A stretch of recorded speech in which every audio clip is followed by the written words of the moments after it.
Hello guys and welcome back to this channel, where today guys I'll be showing you how to get badges in Evony. So guys, the first thing that you of course need to do is go to Google Play Store or the App Store and download the Evony application.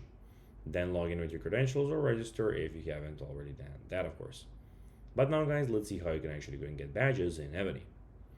So open the event calendar. So here you're going to of course going to find the event calendar where you can of course see all the events.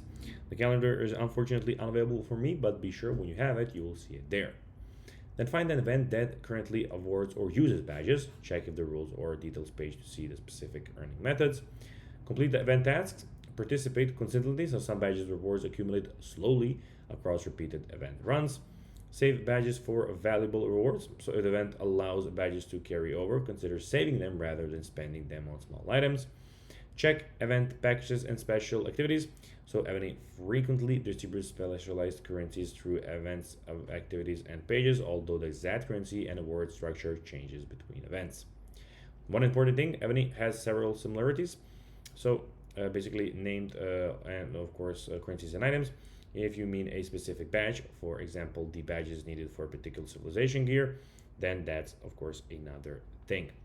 So guys, that will be everything for this video. I hope you found this video informative and entertaining, guys. If you did, don't forget to like this video, share it, subscribe to the channel, and put the notifications on, and I'll be seeing you in the next one. Until then, as always, until next time, bye guys.